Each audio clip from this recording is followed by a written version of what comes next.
Ça fait maintenant 1 an que j'entraîne le front lever. Je me suis donné pour mission de documenter ma progression le plus objectivement et la plus réaliste possible. De tout montrer, les hauts comme les bas. Et alors que la plupart des vidéos de progression en 1 an se déroulent comme ça,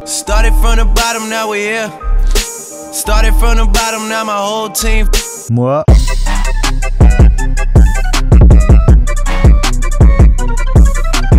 c'est la première grosse figure de street workout à laquelle je m'attaquais. À mes yeux, tu pouvais pas faire ce sport si tu l'avais pas dans ton Pokédex. Je m'étais laissé 6 mois pour atteindre les 5 secondes de full, un délai qui était court, mais ça me forcerait à tout donner, surtout après l'avoir annoncé publiquement en vidéo. Pression sociale, tu connais. Mais malgré cette situation plutôt favorable et un avantage génétique indiscutable dû à une taille ridicule, je suis resté bloqué 1 an sur l'Advanced Stock, et j'en suis toujours pas sorti. Avec certes des progrès sur la forme et le temps, mais qui sont vraiment éclatés pour une période aussi longue. J'y ai pourtant mis les efforts, testé différentes méthodes d'entraînement et m'être remis en question plusieurs fois.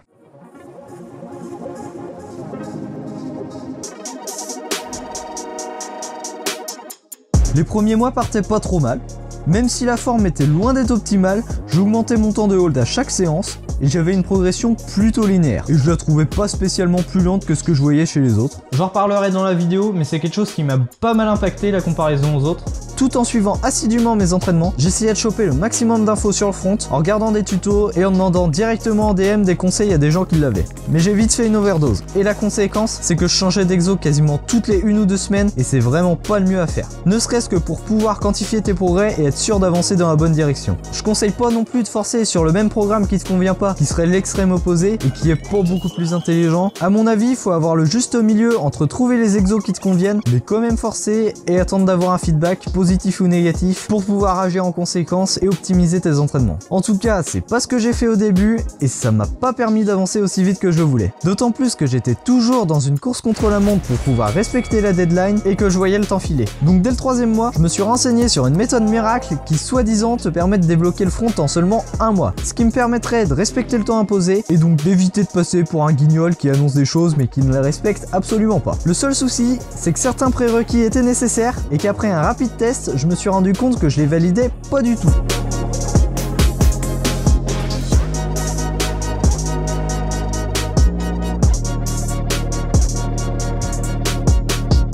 Tant pis, je remets ça à plus tard et j'attaque le mois 4. Probablement l'un des meilleurs mois d'entraînement de toute cette année. J'avais corrigé en partie la forme de l'Advanced Stock et mentalement j'étais au top, ce qui fait que je suis rentré dans un cercle vertueux. Je m'entraîne bien, donc je progresse, donc je suis motivé, donc je m'entraîne bien, donc je progresse, donc je suis motivé, donc je m'entraîne bien, donc je progresse, donc je suis motivé, donc je m'entraîne bien, donc je progresse, donc je suis motivé, donc je m'entraîne bien, donc je progresse, donc je suis motivé.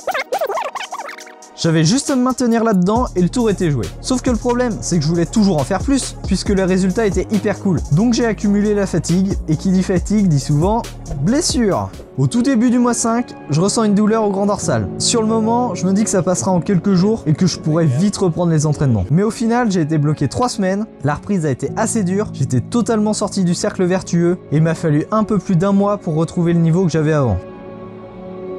Donc ça m'a fait perdre approximativement 2 mois. Ce qui fait que j'étais rendu à la fin du mois 6 avec 9 secondes d'Advanced Stock, même pas clean, une perf qui me rendait pas tellement fier. Et je me suis dit qu'il fallait que je change de méthode d'entraînement. Donc me voilà à me lancer dans la routine russe sans même avoir le niveau nécessaire, dans l'espoir d'au moins débloquer le one leg et de passer à l'étape supérieure.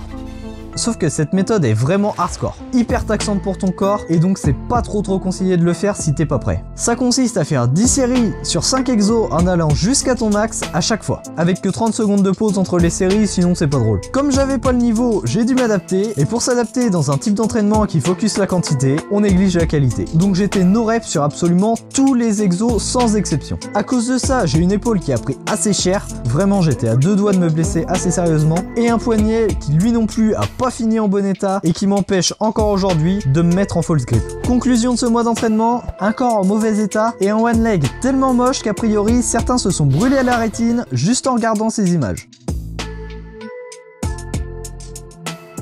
Normalement, à ce moment-là, avec un raisonnement rationnel, je suis censé me dire que je peux pas faire du one leg, vu que je le maîtrise pas. Et que si j'en fais, je vais juste prendre des mauvaises habitudes au niveau de la forme, et même pas progresser tant que ça sur la force. Mais c'est là que l'ego rentre en jeu. Parce que je voulais tellement avancer, je me suis mis en tête que c'était bon, que j'ai débloqué le one leg.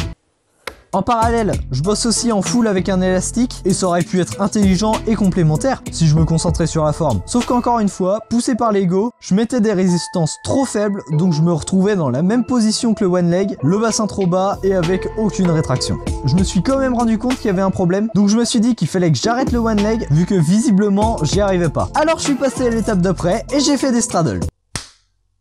C'est fou comment je peux être stupide. À un moment, je finis par me rendre compte que je fais n'importe quoi et je recommence à travailler intelligemment et proprement en retournant sur des advanced stuck. Donc là, je suis à un stade où j'ai perdu 2 mois avec une blessure, plus 2 autres mois à pas faire grand chose de constructif. On en est au mois 9 et j'ai plus ou moins le même niveau qu'au mois 4.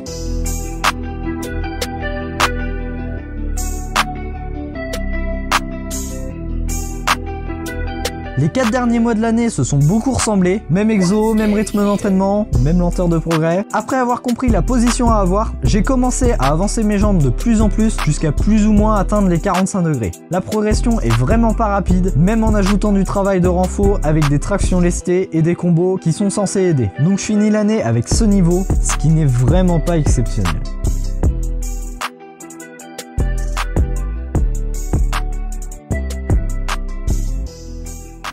Mais finalement, malgré avoir dit, je vise les 5 secondes de front en 1 an désormais. Bon par contre, si je réussis pas en ajoutant le double de temps, là ça ferait un petit peu mal à mon ego quand même. Toujours pas de pensée suicidaire pour le moment. En fait, le problème de ces deadlines, c'est que je les basais sur la vitesse de progression des autres personnes que je voyais sur YouTube et Insta, sauf que celles qui marchent le plus et qui sont le plus virales, c'est les personnes qui taffent de fou et qui ont sûrement des prédispositions. Ceux qui vont plus lentement, en général, ils se montrent pas. Alors que des gens qui sont dans mon cas, il doit y en avoir pas mal. Et c'est pour ça, je pense que ce format, il est d'utilité publique en fait. Et c'est cool de montrer les échecs et les galères, et pas seulement les réussites. Il y a Liat qui fait ça aussi, de documenter sa progression fonte. Je t'invite à aller voir, si t'aimes bien mon contenu, tu devrais t'y retrouver. C'est pas tout à fait le même style que moi, mais il rigole vraiment pas sur la qualité, lui non plus.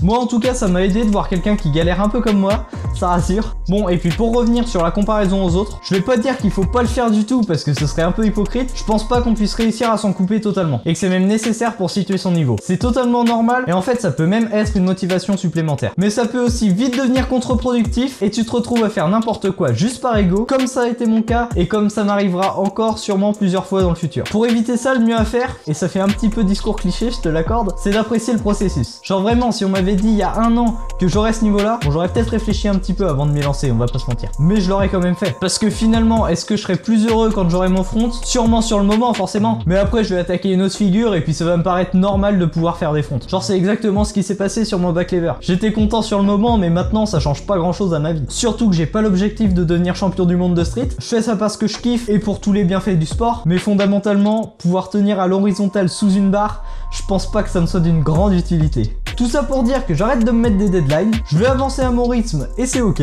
Ce qui veut pas dire que je vais pas tout donner pour l'avoir ce satané front lever. Même si j'avance pas aussi vite que je le voudrais, je prends quand même du plaisir dans mes entraînements et finalement c'est ça le principal. En tout cas, c'est ce qui me convient le mieux. Et même si le front n'a pas été une franche réussite, sur cette année j'ai tellement progressé dans plein de domaines, ne serait-ce que sur les vidéos j'ai step up de fou. Si tu veux voir les premiers épisodes de cette série, ça a rien à voir. Tu peux le faire d'ailleurs si tu veux avoir plus de détails et mon ressenti en temps réel. En plus comme ça je fais des vues, tout le monde est content. Bon, sur ce, prends soin de toi, c'était Sylvain Evo, out.